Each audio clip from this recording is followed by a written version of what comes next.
Magandang hapon po. Pag-asa Weather Update.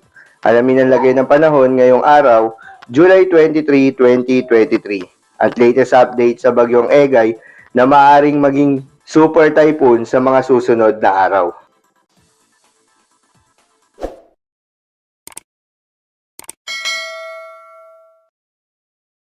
Si Bagyong Egay ay lumakas na po at naging ganap na severe tropical storm. At kanina alas 10 ng umaga, ang layo ng sentro ng Bagyong Egay ay nasa 610 kilometers silangan ng Daet, Camarines Norte. Ngayon, nasa 95 kilometers per hour, ito yung lakas ng hangin malapit sa gitna ng bagyo. Samantalang yung pagbugso ng hangin ay umabot sa 115 kilometers per hour. Ngayon ay bumulis ang kanyang pagkilos from 10 km per hour. Ngayon ay nasa 15 km per hour. At inaasahan po natin itong kikilos pakanluran ang Bagyong Egay. At patuloy pa rin niyang hinahatak o pinapalakas ang southwest monsoon. Itong southwest monsoon ay patuloy na nakaka-apekto sa Southern Luzon, Visayas, and Mindanao. Kaya may makakaasa pa rin tayo ng mga pag-ulan, dulot ng bagyo, o trap ng bagyo at ang habagat. Okay, narito ang ating forecast track ng bagyong Egay. Sa ating forecast track, inaasahan pa rin natin na ito ay magkikilos generally northwestward patungo sa Batanes, Taiwan area. Sa susunod na 12 oras ay mabagat pa rin ang pagkilos ito, and then bahagyang bibilis ngayon hanggang bukas ng umaga. At inyong makikita sa track ng Bagyong Egay ay naparatiling nasa dagat ang sentro ng Bagyong Egay. Posible po na maglandfall o lalapit sa may vicinity ng extreme northern Luzon, itong sentro ng Bagyong Egay. Ang inaasahan po natin, o araw na inaasahan po natin lalapit o pinamalapit sa kalupaan, lalo po sa extreme northern Luzon, ay sa araw ng Miyerkules. Posible po maglandfall ang Bagyong Egay sa Taiwan pagdating ng Thursday ng umaga. Ang pagkilos ng Bagyong Egay na pakanluran, ngayon po ang inaasahan po natin northwestward. Hindi na po, may posibilidad, maaaring mag-westward ang Bagyong Egay kapag yung behavior ng ridge of high pressure area ay nanatiling malakas. Kasi itong high pressure area, number one, na nakaka-apekto sa pagkilos ng Bagyong Egay. Yung pagiging typhoon category ni Egay ay posible po, within 24 hours, posible po maging typhoon ang Bagyong Egay. Super typhoon, posible po sa araw ng Martes. At yung rapid intensification, ito yung mabilis ang paglakas ng Bagyong Egay, ay mangyayari po yan within 72 hours. Yung paghina ng bagyo ay inaasahan po natin yan sa darating ng Miyerkules kapag ito'y malapit sa Batanes area dahil sa interaction ng kalupaan.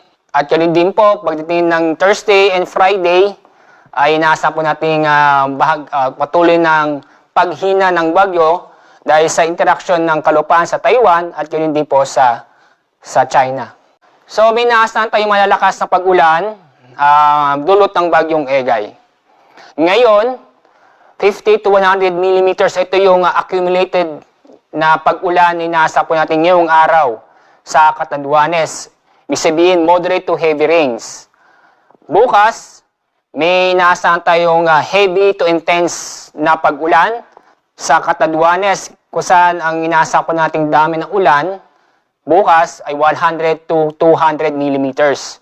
Sa Cagayan, eastern section ng Isabela, Polillo Islands, Camarines Norte, Camarines Sur, at Albay, may inaasahan tayong moderate to heavy rains.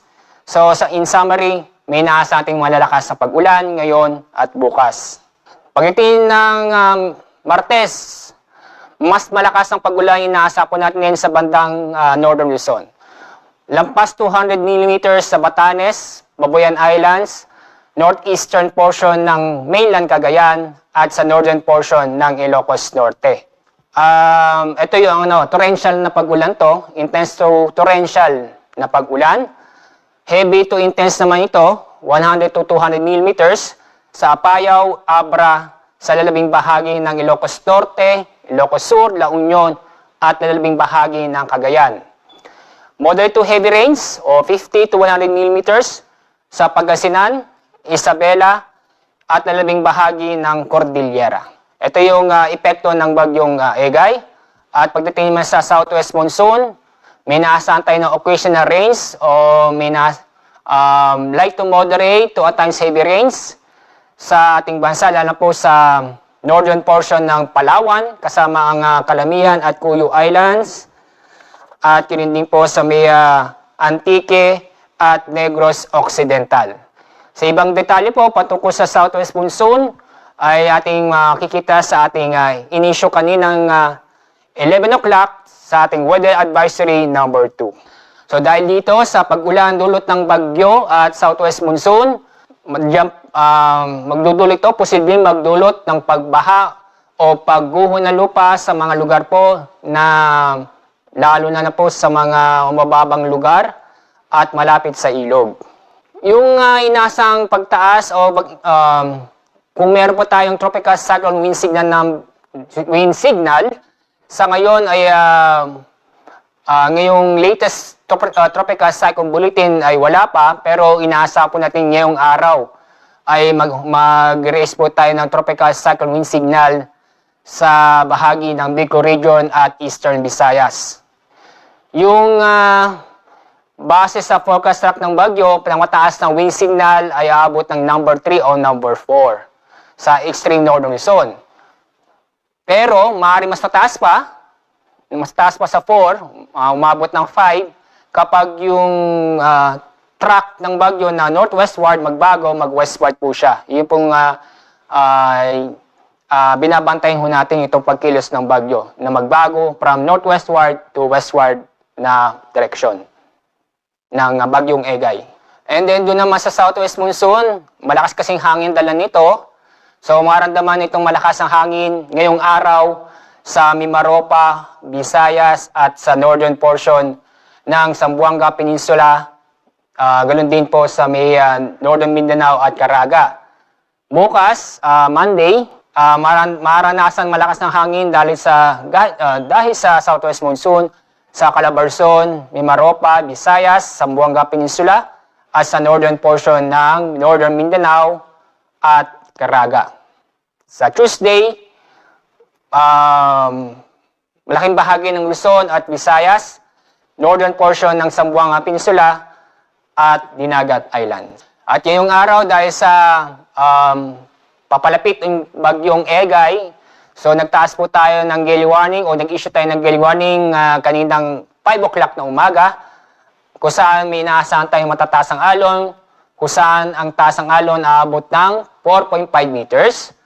Ang mga lugar po na sila ng gale warning ay sa northern coast ng Camarines Sur, northern at eastern coast ng Catanduanes, eastern coast ng Albay, eastern coast ng Sorsogon, northern at eastern coast ng Northern Samar, eastern coast ng Surigao del Norte kasama Siargao at Bocas Grande Islands at Dinagat Islands. So kapag may gale warning, automatic pong wag muna pong malawat ating mga kababayan sa mga nabanggit na lugar dahil sa matataas ng alon. And sa sunod na 24 oras, buong eastern seaboard ng Luzon at Visayas ay may nasang abot ng, taas ng alon, abot ng 3.5 meters. Yung sa labas po, yung mga lugar po na wala sa gale warning. So, ibig sabihin po, buong eastern seaboard ng Luzon at Visayas at yung Dinagat Island ay may nasang tayong matataas ng alon. So yun lamang po para sa lagay ng panahon ngayong araw. Keep safe everyone.